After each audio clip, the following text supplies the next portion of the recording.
Hello everybody, ಎಲ್ಲರಿಗೂ ನನ್ನ ನಮಸ್ಕಾರ. ನಾನು ನಿಮ್ಮ ಐಶ್ವರ್ಯ. ಇವತ್ತಿನ ಇನ್ನರ್ ವರ್ಕಲ್ಲಿ ಲ್ಯಾಂಗ್ವೇಜ್, ಭಾಷೆ ಬಗ್ಗೆ ತಿಳ್ಕೊಳ್ಳೋಣ. ಹಿಂದಿನ ಲಾಸ್ಟ್ ವಿಡಿಯೋದಲ್ಲಿ ಕ್ಯಾಸ್ಟ್, ಜಾತಿ ಬಗ್ಗೆ ತಿಳ್ಕೊಂಡ್ವಲ್ಲ, ಇದರಲ್ಲಿ ಭಾಷೆ ಬಗ್ಗೆ ತಿಳ್ಕೊಳ್ಳೋಣ. ನನಗೆ ನನ್ನ ಟ್ವಿನ್ ಫ್ಲೇಮಲ್ಲಿ ಹೇಗೆ ವರ್ಕ್ ಆಗುತ್ತೆ ಭಾಷೆ, ಮತ್ತೆ ಭಾಷೆ ಅಂದರೆ ಏನು, ನನ್ನ ಒಂದು ಪಾಯಿಂಟ್ ಆಫ್ ವ್ಯೂ ನಾನು ಹೇಳ್ತಾ ಇದ್ದೀನಿ. ನಿಮಗೂ ಕೂಡ ಈ ಗೈಡ್ಲೈನ್ಸ್ ಹೆಲ್ಪ್ ಆಗುತ್ತೆ ಭಾಷೆನ ಅರ್ಥ ಮಾಡ್ಕೊಳ್ಳೋದ್ರಲ್ಲಿ. ಸೊ ನಾನು ಕರ್ನಾಟಕದಲ್ಲಿ ಹುಟ್ಟಿ ಬೆಳೆದಿದ್ರಿಂದ ನನಗೆ ಕನ್ನಡ ಮೊದಲು ಕಲ್ತಂಥ ಭಾಷೆ ನಾನು. ಸೊ ಆದ್ದರಿಂದ ನನಗೆ ನಮ್ಮ ತಾಯಿಯಿಂದ ಕನ್ನಡ ಬಂದಿದೆ.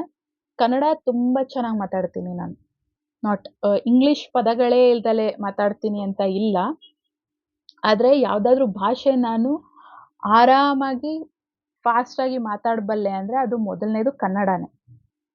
ಅದಾದಮೇಲೆ ನಾನು ಮರಾಠಿ ಜಾತಿಯಲ್ಲಿ ಹುಟ್ಟಿದ್ರಿಂದ ನಮ್ಮ ತಂದೆಯಿಂದ ನನಗೆ ಮರಾಠಿ ಬಂದಿರೋದ್ರಿಂದ ಮರಾಠಿ ಕಲ್ತಿದ್ದು ಲೇಟು. ಯಾಕೆಂದರೆ ಅಮ್ಮ ಕನ್ನಡದವರಾಗಿದ್ದರಿಂದ ನಮ್ಮ ಮನೇಲಿ ಯಾರು ಜಾಸ್ತಿ ನಮ್ಮ ಹತ್ರ ಮರಾಠಿಲಿ ಮಾತಾಡ್ತಾ ಇರಲಿಲ್ಲ. ಮನೇಲಿ ದೊಡ್ಡವರು ಕೂಡ ಅಕ್ಕಪಕ್ಕದವರೆಲ್ಲ ಕನ್ನಡದವರೇ ಇದ್ದರು. ಜಾಸ್ತಿ ದೊಡ್ಡವ್ರು ಯಾರು ನಮ್ಮ ಹತ್ರ ಮಾತಾಡ್ತಾ ಇರಲಿಲ್ಲ ಅಷ್ಟೊಂದು. ಅವ್ರುಗಳು ಮಾತಾಡ್ಬೇಕಾದ್ರೆ ಅಬ್ಸರ್ವ್ ಮಾಡ್ತಾ ಇದ್ದಿದ್ರಿಂದ ಕಲ್ತಿರೋದು ಅಷ್ಟೇನೆ. ಈವನ್ ನಾವು ಯಾವ ಜಾತಿಯಲ್ಲಿ ಹುಟ್ಟಿರ್ತೀವಿ, ಫಸ್ಟು ನಾವು ಯಾವ ಮಣ್ಣಿನಲ್ಲಿ ಹುಟ್ಟಿರ್ತೀವಿ ಅದಕ್ಕೆ ಪ್ರಾಮುಖ್ಯತೆ. ಅಂದರೆ ನಾನು ಕನ್ನಡನೇ ಮೊದಲು ಕಲ್ತಿದ್ರಿಂದ ನನ್ನ ಫಸ್ಟು ಪ್ರಾಮುಖ್ಯತೆ ಬಂದು ಕನ್ನಡಕ್ಕೆ. ಜಾತಿಯಲ್ಲಿ ಹುಟ್ಟಿದ್ರಿಂದ ಸೆಕೆಂಡ್ ಬಂದು ನಾನು ಮರಾಠಿಗೆ ಕೊಡ್ತೀನಿ.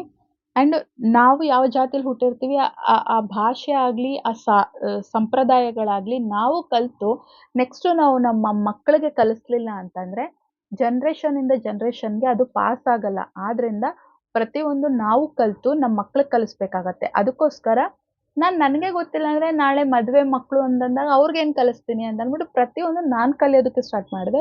ಹಾಗೆ ಮರಾಠಿ ಭಾಷೆ ಕೂಡ ಕಲಿತೆ. ಆ್ಯಂಡ್ ರಿಲೇಟಿವ್ಸ್ ಯಾರಾದರೂ ಬಂದರೆ ಮರಾಠಿಲೇ ಮಾತಾಡೋದು. ಅದಾದಮೇಲೆ ತೆಲುಗು. ನನ್ನ ಹುಡುಗ ತೆಲುಗು.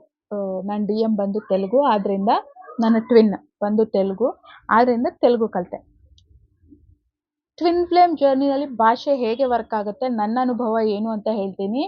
ನಿಮ್ಮ ಟ್ವಿನ್ ಕೂಡ ಬೇರೆ ಭಾಷೆಯವರಾಗಿದ್ದರೆ ನಿಮಗೂ ಕೂಡ ಇದ್ದೇ ಆಗತ್ತೆ. ನಾನು ಒಂದು ಹಿಂದಿ ವಿಡಿಯೋದಲ್ಲಿ ನೋಡಿದಾಗಲೇ ನನಗಿದು ಗೊತ್ತಾಗಿದ್ದು. ಬಿಕಾಸ್ ಬೇರೆಯವ್ರ ಎಕ್ಸ್ಪೀರಿಯನ್ಸ್ಗಳು ಹೇಳಿದಾಗ, ಶೇರ್ ಮಾಡಿದಾಗ ನಮಗದು ಪ್ರತಿಯೊಂದು ಕನೆಕ್ಟ್ ಆಗೋದಕ್ಕೆ ಸ್ಟಾರ್ಟ್ ಆಗುತ್ತೆ. ಅದಕ್ಕೋಸ್ಕರ ನಾನು ನನ್ನ ಎಕ್ಸ್ಪೀರಿಯನ್ಸ್ಗಳನ್ನ ಶೇರ್ ಮಾಡೋದಿಲ್ಲಿ. ಚಿಕ್ಕ ಹುಡುಗಿಯಿಂದ ನನಗೆ ನಮ್ಮ ಮನೆ ಸುತ್ತ ದೇವಸ್ಥಾನಗಳಿತ್ತು. ಅಲ್ಲಿ ಅನ್ನಮಯ್ಯ ಮೂವಿ ಸಾಂಗ್ಗಳು ಹಾಕೋರು.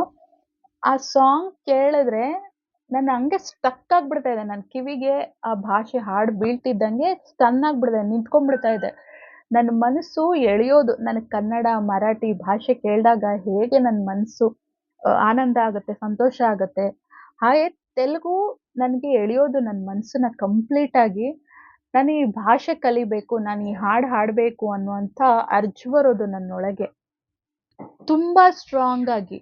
ಅದಾದಮೇಲೆ ಬೆಳೀತಾ ಬೆಳೀತಾ ನನ್ನ ಪಕ್ಕದಲ್ಲಿ ಯಾರಾದ್ರೂ ತೆಲುಗು ಮಾತಾಡಿದ್ರೆ ನಾನು ಹಾಗೆ ಬಾಯಿ ಅವರನ್ನೇ ನೋಡ್ಕೊಂಡು ನಿಂತ್ಕೊಂಡು ನಾನು ಯಾವಾಗ ಈ ಭಾಷೆ ಕಲಿಯೋದು, ಮಾತಾಡೋದು ಅಂತ ಹೇಳಿಬಿಟ್ಟು ಭಾಷೆ ಕಲಿಬೇಕು ಅನ್ನೋದು ಒಳಗಿಂದ ಹಾಗೆ ಬರೋದು ನನಗೆ. ಅದಾದಮೇಲೆ ಯಾವಾಗ ನನ್ನ ಟ್ವಿನ್ ಬಗ್ಗೆ ಗೊತ್ತಾಯಿತು ನನಗೆ, ಅದಾದಮೇಲೆ ಅವರು ತೆಲುಗು ಅಂತ ಗೊತ್ತಾದಮೇಲೆ ನನಗೆ ಆವಾಗ ಇನ್ನೂ ಭಾಷೆಗಳು ಕಲಿತಾ ಇದ್ದೆ. ನನಗೆ ಕನ್ನಡ ಬಿಟ್ಟು ಅವಾಗ ಇನ್ಯಾವ ಭಾಷೆನೂ ಬರ್ತಾ ಇರಲಿಲ್ಲ. ಸೊ ತೆಲುಗು ಬಂದಿಲ್ಲ ಅಂತಂದರೆ ನಾವು ಮಾತಾಡೋದು ಹೆಂಗೆ ಅಂತ ಅಂದ್ಬಿಟ್ಟು ಅವಾಗಿಂದ ತೆಲುಗು ಪಿಕ್ಚರ್ಗಳು ಇನ್ನೂ ಜಾಸ್ತಿ ನೋಡೋಕ್ಕೆ ಸ್ಟಾರ್ಟ್ ಮಾಡಿದೆ. ಮೈಂಡಲ್ಲೇ ತೆಲುಗು ಮಾತಾಡ್ತಾ ಮಾತಾಡ್ತಾ ತೆಲುಗು ಕಲಿತೆ.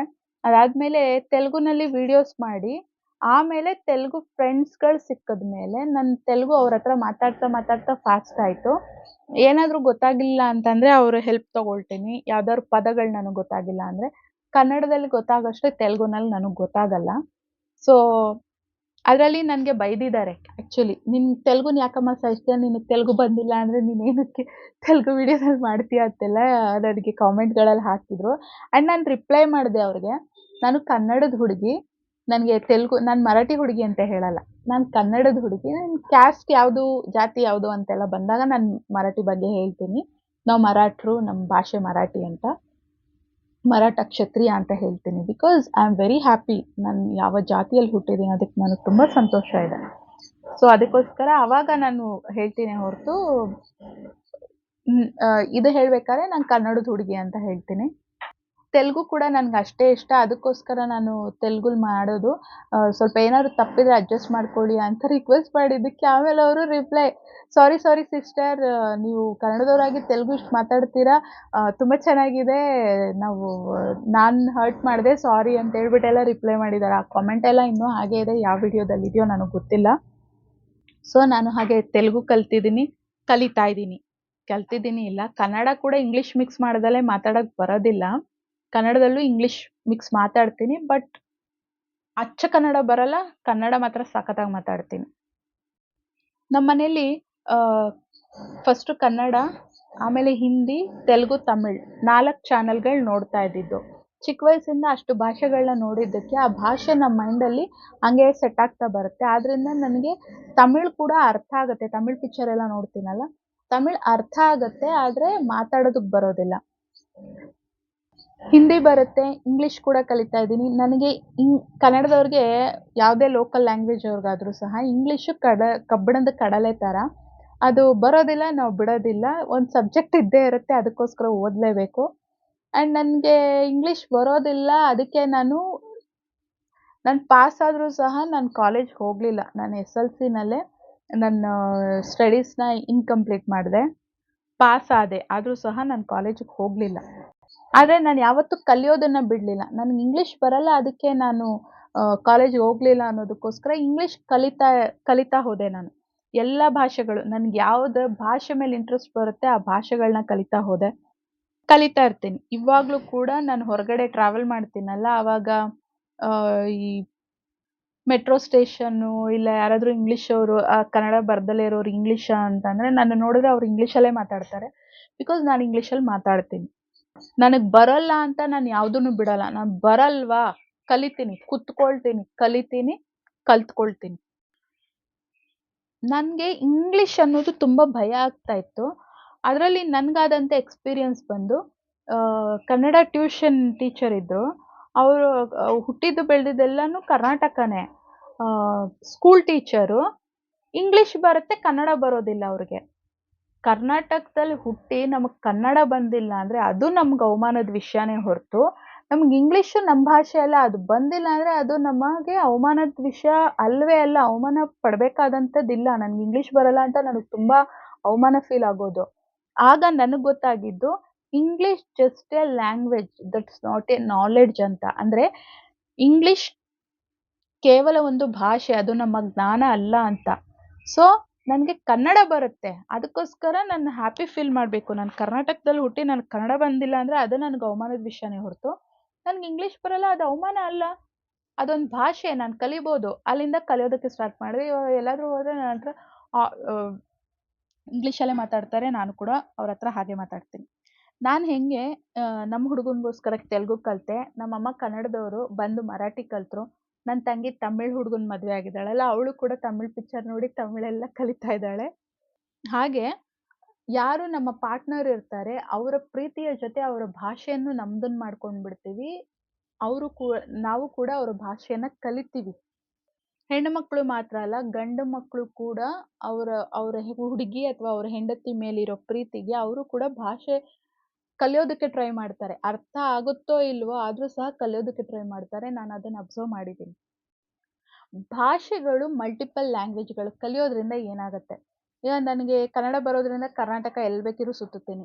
ತೆಲುಗು ಬರೋದ್ರಿಂದ ಆಂಧ್ರ, ತೆಲಂಗಾಣ ಆರಾಮಾಗಿ ಸುತ್ತುತ್ತೀನಿ. ತಮಿಳು ಅರ್ಧಂಬರ್ಧ ಬರುತ್ತೆ, ತಮಿಳ್ನಾಡು ಸುತ್ತುತ್ತೀನಿ. ಹಿಂದಿ ಬರುತ್ತೆ, ನಾನು ಇಡೀ ದೇಶ ಸುತ್ತಬಹುದು. ನಾನು ಶಿರ್ಡಿಗೆ ಎಲ್ಲ ಹೋದಾಗ, ನಾರ್ತ್ ಕರ್ನಾಟಕ, ಮಹಾರಾಷ್ಟ್ರದಲ್ಲಿರೋದು, ಪುಣೆ ಇರೋದು. ಅಲ್ಲಿ ಆರಾಮಾಗಿ ಟ್ರಾವೆಲ್ ಮಾಡಿದೆ. ಅಲ್ಲಿ ಹಿಂದಿಲೇ ಮಾತಾಡಿದ್ದು, ಮರಾಠಿ ಅಲ್ಲಿ ಬರಬೇಕಾದ ಅವಶ್ಯಕತೆ ಇಲ್ಲ. ಯಾಕೆಂದರೆ ನಮ್ಮ ಇಲ್ಲಿ ಲೋಕಲ್ ಮರಾಠಿ ಬೇರೆ, ಮಹಾರಾಷ್ಟ್ರದಲ್ಲಿ ಮಾತಾಡೋ ಮರಾಠಿ ಬೇರೆ. ಸೊ ಅಲ್ಲಿ ಮರಾಠಿ ನಮಗೆ ಬರೋದಿಲ್ಲ. ನಾನು ಮರಾಠಿ ಕ್ಯಾಸ್ಟಲ್ಲೇ ಹುಟ್ಟಿದ್ರು. ನನಗೆ ಮಹಾರಾಷ್ಟ್ರ ಮರಾಠಿ ಬರೋದಿಲ್ಲ. ಸೊ ಅಲ್ಲೋದ್ರು ನಾನು ಹಿಂದಿಲೇ ಮಾತಾಡಿದ್ದು. ಈಗ ನಾನು ಮುಂದೆ ಎಲ್ಲ ಬರೀ ದೇವಸ್ಥಾನಗಳೇ ಟ್ರಾವೆಲಿಂಗ್ ಇರೋದು. ಅಲ್ಲೆಲ್ಲ ನಾನು ನಾರ್ತ್ ಇಂಡಿಯಾ ಟ್ರಾವೆಲ್ ಮಾಡಿದಾಗ ನನಗೆ ಹಿಂದಿ ಬರುತ್ತೆ, ಆದ್ದರಿಂದ ನಾನು ಆರಾಮಾಗಿ ಎಲ್ಲಿ ಬೇಕಿದ್ರೂ ಓಡಾಡ್ಬೋದು. ನಾನು ಇಂಗ್ಲೀಷ್ ಬರೋದ್ರಿಂದ ನಾನು ಇಡೀ ವರ್ಲ್ಡ್ ಸುತ್ತಬೋದು. ಯಾಕೆಂದರೆ ಇಂಗ್ಲೀಷ್ ಅನ್ನೋದು ಇಟ್ಸ್ ಎ ಯೂನಿವರ್ಸಲ್ ಲ್ಯಾಂಗ್ವೇಜ್. ನಮಗೆ ಇಂಗ್ಲೀಷಲ್ಲಿ ಎಲ್ಲಿ ಬೇಕಿದ್ರೂ ಸಹಾಯ ಅನ್ನೋದು ಸಿಗುತ್ತೆ. ಸೊ ಈ ರೀತಿ ನಾವು ಭಾಷೆಗಳನ್ನ ಕಲಿಯೋದ್ರಿಂದ ನಾವು ಉದ್ಧಾರ ಆಗೋದಕ್ಕೆ ನಮಗೆ ಜರ್ನಿನಲ್ಲಾಗಿರಬಹುದು, ನಾಳೆ ದಿನ ನಿಮಗೆ ಕೆಲಸಗಳಲ್ಲಿ ಬೇರೆ ರಾಜ್ಯಗಳಿಗೆ ಇಲ್ಲ ಬೇರೆ ದೇಶಕ್ಕೆ ಟ್ರಾನ್ಸ್ಫರ್ ಆದಾಗ ನಿಮಗೆ ಅಲ್ಲಿ ಭಾಷೆಗಳು ಹೆಲ್ಪ್ ಆಗತ್ತೆ. ಆದ್ರೆ ನಮಗೆ ಎಷ್ಟೇ ಭಾಷೆಗಳು ನಾವು ಕಲಿತ್ರೂ ಸಹ ಮೊದಲು ನಾವು ನಮ್ಮ ಮಾತೃಭಾಷೆಗೆ, ನನ್ನ ಮಾತೃಭಾಷೆ ಅಂತಂದಾಗ ನನಗೆ ಮರಾಠಿ, ಕನ್ನಡ 2 ಕೂಡ ನನ್ನ ಮಾತೃಭಾಷೆ ಬರುತ್ತೆ. ಬಿಕಾಸ್ ನಮ್ಮ ತಾಯಿಯಿಂದ ಕನ್ನಡ ಬಂದಿದೆ, ನಮ್ಮ ತಂದೆಯಿಂದ ಮರಾಠಿ ಬಂದಿದೆ. ಆದ್ರಿಂದ ನನಗೆ ಮಾತೃಭಾಷೆ 2 ಬರುತ್ತೆ. ನಾವು ನಮ್ಮ ಮಾತೃಭಾಷೆಗೆ ಮೊದಲನೇ ಸ್ಥಾನ ಕೊಡ್ಬೇಕು. ಯಾಕೆಂದ್ರೆ ಭಾಷೆ ಅನ್ನೋದು ತಾಯಿ ತರ. ಫಸ್ಟು ನಾವು ನಮ್ಮಮ್ಮನ ಅಮ್ಮ ಅನ್ಬೇಕು. ಅದಾದ್ಮೇಲೆ ಚಿಕ್ಕಮ್ಮ, ದೊಡ್ಡಮ್ಮ, ಈ ಅಕ್ಕಪಕ್ಕ ರಾಜ್ಯ, ರಾಷ್ಟ್ರ ಇದೆಲ್ಲಾನು ಚಿಕ್ಕಮ್ಮ, ದೊಡ್ಡಮ್ಮ ಆ ಥರ ಆಗಿರುತ್ತೆ. ಅಕ್ಕ ತಂಗಿ ಭಾಷೆಗಳು, ಅಣ್ಣ ತಮ್ಮ ಭಾಷೆಗಳು ಅಂತಾರಲ್ವಾ ಹಾಗೆ. ನಾವು ಎಲ್ಲ ಭಾಷೆಗಳನ್ನು ಕಲಿಬೇಕು. ಮೊದಲು ನಮ್ಮ ಭಾಷೆಗೆ ಗೌರವ ಕೊಡಬೇಕು. ಹಾಗೆ ಬೇರೆ ಭಾಷೆಗಳಿಗೂ ಕೂಡ ಪ್ರೀತಿಸ್ಬೇಕು, ಗೌರವ ಕೊಡಬೇಕು. ನಾವು ಏನು ಕೊಡ್ತೀವಿ ತಿರುಗ್ಸ್ ನಮ್ಗೆ ಅದೇ ಸಿಗತ್ತೆ. ಆದ್ರಿಂದ ನಾನು ಎಲ್ಲ ಭಾಷೆಗಳನ್ನೂ ಮಾತಾಡ್ತೀನಿ, ಎಲ್ಲ ಭಾಷೆಗಳನ್ನೂ ಹಾಗೆ ಪ್ರೀತಿಸ್ತೀನಿ. ಆದ್ರಿಂದ ನನ್ಗೆಲ್ಲೋದ್ರೂ ಸಹ ಅಲ್ಲಿ ನನಗೆ ಮಾತಾಡೋಕ್ ಗೊತ್ತಾಗ್ತಾ ಇಲ್ಲ ಅಂದ್ರೂ ನನಗೆ ಹೆಲ್ಪ್ ಮಾಡೋರು ಯಾರೋ ಸಿಕ್ಬಿಡ್ತಾರೆ. ಲಿಟ್ರಲಿ ಲಾಸ್ಟ್ ಮಂತ್ ನಾನು ಇದಕ್ಕೆ ಹೋಗಿದ್ನಲ್ಲ, ತಿರುಪತಿಗೆ. ಅಲ್ಲಿ ಲಾಡು ತಗೊಳಕ್ ಕ್ಯೂನಲ್ಲಿ ನಿಂತಿದ್ದೀನಿ. ಹೆವಿ ಕ್ಯೂ ಇದ್ದಾರೆ. ನನ್ನ ಹಿಂದೆ ಬಂದಿರೋರೆಲ್ಲ ತಳ್ಳಿ ಹೋಗ್ತಾ ಇದ್ದಾರೆ. ನಾನು ಹಿಂದೆನೇ ಹೋಗ್ತಾ ಇದ್ದೀನಿ. ಅಲ್ಲಿ ಬೋರ್ಡು ಆಲ್ವೇಸ್ ಯು ಫಸ್ಟ್ ಅಂತ ಇದೆ. ಆಲ್ವೇಸ್ ಯು ಫಸ್ಟ್ ಅಂದ್ರೆ ಯಾವಾಗ್ಲೂ ನೀನು ಮೊದಲನೇದಾಗಿರ್ಬೇಕು ಅಂತ ಅಂದ್ಬಿಟ್ಟು. ಆಮೇಲೆ ನನ್ಗಲ್ಲಿ ಇದು ಕೋರಿಲೇಟ್ ಆಗ್ತಿದೆ ನನ್ಗೆ. ಅದಕ್ಕೋಸ್ಕರ ಈ ಸ್ಟೋರಿ ಹೇಳ್ತಾ ಇದ್ದೀನಿ. ಲೆಫ್ಟ್ ಅಲ್ಲಿ ಒಂದು ಹುಡುಗ, ಕನ್ನಡದ ಹುಡುಗ, ನನ್ನ ಮುಂದೆ ಒಬ್ರು ತೆಲುಗು ಅಂಕಲ್ಲು, ಹಿಂದೆ ಇಬ್ರು ತಮಿಳು ಗಂಡಸರು. ಅವರೆಲ್ಲ ನನಗ್ ಸಪೋರ್ಟ್ ಮಾಡ್ತಾ ಇದ್ದಾರೆ. ನೀನು ಹಿಂಗೆ ನಿಂತ್ಕೊಂಡ್ರೆ ಆಗಲ್ಲ ಸಿಸ್ಟರ್. ಆ ಹುಡುಗ ಹೇಳಿದ್ದು, ಸಿಸ್ ನೀವು ಹಿಂಗೆ ನಿಂತ್ಕೊಂಡಿದ್ರೆ ಆಗಲ್ಲ, ನೀವು ಮುಂದೆ ಹೋಗಿ ನೋಡಿ, ನಿಮ್ಮ ಹಿಂದೆ ಬಂದಿರೋರೆಲ್ಲ ಹೋಗ್ತಾ ಇದ್ದಾರೆ, ಸ್ವಲ್ಪ ನುಗ್ಬಿಟ್ಟು ಒಳಗೆ ಹೋಗಿ ನೀವು ಅಂತ ಅಂದ್ಬಿಟ್ಟು.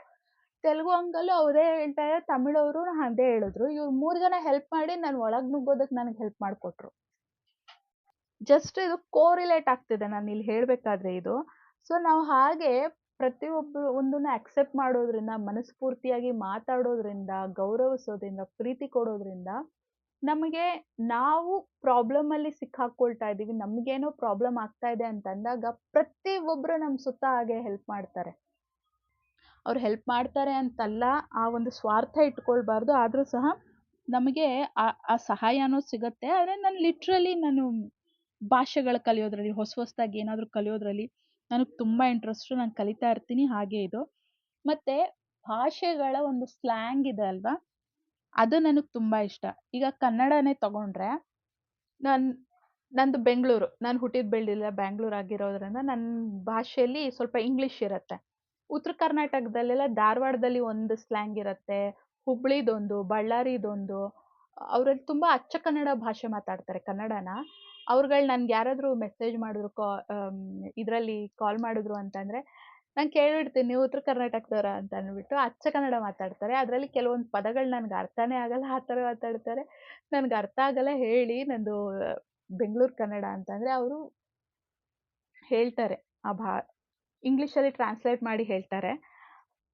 ಆ ರೀತಿ. ಹಾಗೆ ತೆಲುಗು ಬಂದು ತೆಲಂಗಾಣದಲ್ಲಿ ಒಂಥರ ಮಾತಾಡ್ತಾರೆ, ಆಂಧ್ರ ಪ್ರದೇಶಲ್ಲಿ ಒಂದು ಮಾತಾಡ್ತಾರೆ. ಅಲ್ಲೂ ಕೂಡ ಸ್ಲ್ಯಾಂಗ್ಗಳು ನನಗೆ ತುಂಬಾ ಇಷ್ಟ.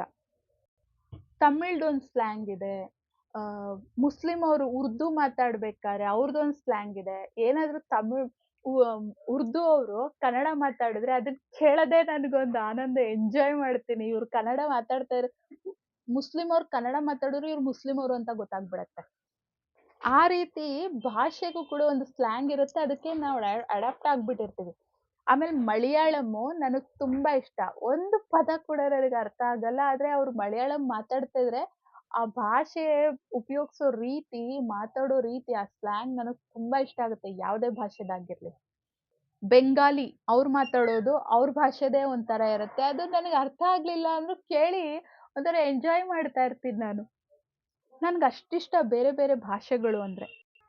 ಹೀಗೆ ನಾವು ಬೇರೆ ಬೇರೆ ಭಾಷೆ ಕಲಿಯೋದ್ರಿಂದ ನಾಳೆ ದಿನ ನಿಮಗೆ ಬೇರೆ ಕಡೆ ಕೆಲಸ ಸಿಕ್ತು ಅಂತ ಅಂದಾಗ್ಲೂ ನಿಮ್ಗೆ ಹೆಲ್ಪ್ ಆಗತ್ತೆ. ಗೌರವಿಸೋದ್ರಿಂದ ನಾವೆಲ್ಲಿ ಹೋಗ್ತೀವಿ ಅವರ ಭಾಷೆಯನ್ನ ನಾವು ಗೌರವಿಸಿದ್ರೆ ನಮ್ಮ ಭಾಷೆಯನ್ನು ಅವರು ಕೂಡ ಗೌರವಿಸ್ತಾರೆ. ಈ ವಿಡಿಯೋ ಕೇಳ್ತಾ ಇರೋರು ನಾಳೆ ದಿನ ಯಾರ ಲೈಫ್ ಯಾವಾಗ ಹೇಗೆ ಬದಲಾಗುತ್ತೆ ಗೊತ್ತಿಲ್ಲ. ಇದ್ದಕ್ಕಿದ್ದಂಗೆ ಲೈಫ್ ಸ್ಟೈಲ್ ಚೇಂಜ್ ಆಗಬಹುದು, ಸ್ಟಾರ್ಡಮ್ ಬರ್ಬೋದು. ನೀವು ಸ್ಟ್ರಗಲ್ ಮಾಡಿ ಲೈಫಲ್ಲಿ ಹೋಗ್ತಾ ಇದ್ದೀರಾ ಅಂತಂದ್ರೆ ನಿಮಗಿರೋ ಟ್ಯಾಲೆಂಟಲ್ಲಿ ನಿಮಗೆ ಯಾವುದೋ ಲೆವೆಲಲ್ಲಿ ಅಚೀವ್ಮೆಂಟ್ ಸಿಗ್ಬೋದು. ಇಲ್ಲಿ ಒಂದು ಉದಾಹರಣೆ ಕೊಡ್ತೀನಿ. ಇನ್ನೊಬ್ಬರ ನ್ಯೂನ್ಯತೆ ಬಗ್ಗೆ ಮಾತಾಡ್ಬೇಕಾದ್ರೆ ನಾನು ಅವರ ಹೆಸರನ್ನ ಮೆನ್ಷನ್ ಮಾಡೋದಿಲ್ಲ. ಆದರೆ ಇವರು ತುಂಬಾ ದೊಡ್ಡ ಸ್ಟ್ಯಾಂಡ್ ಅಪ್ ಸ್ಟಾರ್ ಕಾಮಿಡಿಯನ್ ಇವರು. ಅವರು ಪ್ರೋಗ್ರಾಮಲ್ಲೂ ಸಹ ನನಗೆ ಇಂಗ್ಲಿಷ್ ಬರಲ್ಲ ಅಂತ ಅವರು ಅದನ್ನು ಕೂಡ ಜೋಕ್ ಮಾಡಿ ಅವರು ಅದನ್ನು ಕೂಡ ಉಪಯೋಗಿಸ್ಕೊಳ್ತಾರೆ ಅವ್ರು ಜೋಕ್ ಮಾಡೋದ್ರಲ್ಲಿ. ತುಂಬಾ ದೊಡ್ಡ ಸ್ಟಾರ್ ಕಾಮಿಡಿಯನ್. ಸೊ ಹಾಗೆ ಅವ್ರಿಗೆ ಇಂಗ್ಲಿಷ್ ಬರಲ್ಲ. ಆದ್ರೆ ಅವ್ರ ಟ್ಯಾಲೆಂಟಿಂದ ಇವತ್ತು ವರ್ಲ್ಡ್ ವೈಡ್ ಅವರು ಬೇರೆ ಬೇರೆ ದೇಶಗಳಿಗೆ ಹೋಗಿ ಅವರ ಒಂದು ಶೋಗಳನ್ನ ಮಾಡ್ತಾರೆ. ಆ ರೀತಿ ನಿಮ್ಮ ಲೈಫಲ್ಲೂ ನಾಳೆ ದಿನ ನಿಮಗಿರೋ ಟ್ಯಾಲೆಂಟಲ್ಲಿ ನಿಮ್ಗೆ ಆ ಲೆವೆಲ್ ಒಂದು ರೆಕಗ್ನೈಸೇಷನ್ ಬಂದು ನೀವು ಕೂಡ ನಾಳೆ ದಿನ ಯಾವ ಲೆವೆಲ್‌ಗೆ ಬೇಕಿದ್ರೂ ಬೆಳಿಬೋದು.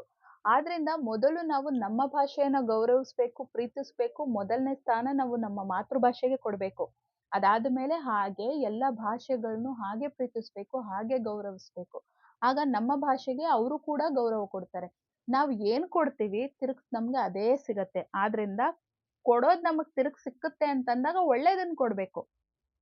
ಅದು ನನಗ್ ಕ್ಲಿಯರ್ ಆಗಿದೆ. ಅದಕ್ಕೆ ನಾನು ಯಾರಿಗಾದ್ರೂ ಏನಾದ್ರೂ ಕೊಡ್ಬೇಕಾದ್ರೆ ಅದು ನನ್ನ ಕರ್ಮ. ಕರ್ಮ ನನಗೆ ಯಾವಾಗ್ಲೂ ರಿಟರ್ನ್ ನನ್ಗೆ ಅದೇ ಸಿಗತ್ತೆ. ಅದಕ್ಕೆ ಏನೇ ಕೊಟ್ರು ಒಳ್ಳೇದ್ ಕೊಡ್ತೀನಿ. ನಮ್ಮಲ್ಲಿ ಭಾಷೆಯ ಬಗ್ಗೆ ಈ ಒಂದು ಬುದ್ಧಿ ಬಂತು, ಜ್ಞಾನ ಬಂತು ಅಂತಂದ್ರೆ, ಆಗ ನಾವು ಕನ್ನಡದವರು, ತೆಲುಗುವರು, ತಮಿಳವರು, ನಾರ್ತ್ ಈಸು, ಸೌತ್ ಈಸು ಅನ್ನೋಂಥ ಬ್ಯಾರಿಯರ್ಸ್ ಏನಿದೆ ಅದೆಲ್ಲ ಒಡೆದು ಹೋಗ್ಬಿಡುತ್ತೆ. ನಾವೆಲ್ಲ ಇದೇ ದೇಶದವರು, ನಾವು ಭಾರತೀಯರು ಅನ್ನುವಂಥ ಒಂದು ಬ್ರಾಡ್ ಮೈಂಡೆಡ್ ದೊಡ್ಡ ಮನಸ್ಸು ಅನ್ನುವಂಥದ್ದು ನಮಗೆ ಕ್ರಿಯೇಟ್ ಆಗುತ್ತೆ ನಮ್ಮೊಳಗೆ. ನಾವು ಕನ್ನಡದವರು, ತೆಲುಗುವರು, ತಮಿಳವರು, ಸೌತ್ ಈಸು, ನಾರ್ತ್ ಈಸು ಅನ್ನೋಂಥ ಸಣ್ಣ ಬುದ್ಧಿ ಹೋಗ್ಬಿಟ್ಟು ತುಂಬಾ ದೊಡ್ಡ ಬುದ್ಧಿ ಬರುತ್ತೆ. ನಾವು ಆ ಲೆವೆಲ್‌ಗೆ ಓಪನ್ ಆಗ್ತೀವಿ. ಇದು ನಮ್ಮ ದೇಶ. ನಾವು ಭಾರತೀಯರು. ನಾವು ನಮ್ಮ ದೇಶಕ್ಕೋಸ್ಕರ ಏನಾದ್ರೂ ಮಾಡ್ಬೇಕು ಅನ್ನೋದು ಚಿಕ್ಕದ್ರಿಂದ ಅದು ಬೆಳೀತಾ ಹೋಗುತ್ತೆ. ಪ್ರತಿಯೊಂದು ವಿಷಯದಲ್ಲೂ ಆ ರೀತಿ ದೊಡ್ಡದಾಗಿ ನೋಡ್ತಾ ಹೋದ್ರೆ ನಾಳೆ ದಿನ ನಾವು ಬೆಳೆಯೋ ರೀತಿ ಕೂಡ ಹಾಗೆ ದೊಡ್ಡದಾಗ್ತಾ ಹೋಗುತ್ತೆ. ಯೂನಿಟಿ ಇನ್ ಡೈವರ್ಸಿಟಿ ಅಂದ್ರೆ ವಿವಿಧತೆಯಲ್ಲಿ ಏಕತೆ. ನಾವು ಕನ್ನಡ, ತೆಲುಗು, ತಮಿಳು, ಮಲಯಾಳಂ, ಮರಾಠಿ, ಬೆಂಗಾಲಿ, ಉರ್ದು, ಹಿಂದಿ, ಉರ್ದು ಮುಸ್ಲಿಮರು ಕೂಡ ನಮ್ಮ ದೇಶದಲ್ಲಿ ಇರೋದ್ರಿಂದ ಅವರು ಕೂಡ ನಮ್ಮ ದೇಶದವರೇ, ನಮ್ಮವರೇ ಆಗ್ತಾರೆ. ನಮ್ಮ ದೇಶವಾಸಿಗಳು ಅಂತಂದ್ಮೇಲೆ ನಮ್ಗೆ ಅಣ್ಣ, ತಮ್ಮ, ಅಕ್ಕ, ತಂಗಿ ತರಾನೇ ಅವರು ಕೂಡ. ಸೊ ವಿ ಅಕ್ಸೆಪ್ಟ್ ಪ್ರತಿಯೊಂದನ್ನು ಕೂಡ ಅಕ್ಸೆಪ್ಟ್ ಮಾಡಬೇಕು. ನಾವು ನಮ್ಮನ್ನ ನಾವು ಮೊದಲನೇ ಸ್ಥಾನದಲ್ಲಿ ಇಟ್ಕೊಳ್ಬೇಕು. ಹಾಗೆ ಎಲ್ಲರನ್ನೂ ಕೂಡ ಗೌರವಿಸ್ಬೇಕು, ಮರ್ಯಾದೆ ಕೊಡ್ಬೇಕು. ಆದ್ರಿಂದ ಆವಾಗ ವಿವಿಧತೆಯಲ್ಲಿ ಏಕತೆ ಅನ್ನೋದರ ಆ ಸಾಲಿನ ಒಂದು ಉದ್ದೇಶ ಏನು, ಅದನ್ನ ಏನಕ್ಕೆ ಹೇಳಿದ್ದಾರೆ ಅನ್ನುವಂಥದ್ದು ನಮಗೆ ಅದರ ಡೀಪ್ ಮೀನಿಂಗ್ ಅನ್ನೋದು ಅರ್ಥ ಆಗತ್ತೆ. ಇದು ನನ್ನ ಭಾಷೆಯ ಒಂದು ಅರಿವು. ನಾನು ಹೇಳಿದ್ದೀನಿ. ನಿಮ್ಗೇನು ಅನ್ನಿಸ್ತು ಕಾಮೆಂಟ್ ಸೆಕ್ಷನಲ್ಲಿ ಹಾಕಿ. ಮುಂದಿನ ವಿಡಿಯೋ ಥ್ಯಾಂಕ್ಸ್ ಫಾರ್ ವಾಚಿಂಗ್. ಮುಂದಿನ ವಿಡಿಯೋದಲ್ಲಿ ಸಂಜೆ 7 ಗಂಟೆಗೆ ಸಿಗೋಣ. ಅಲ್ಲಿವರೆಗೂ keep smiling, take care because we are all one for a reason. Bye and love you all.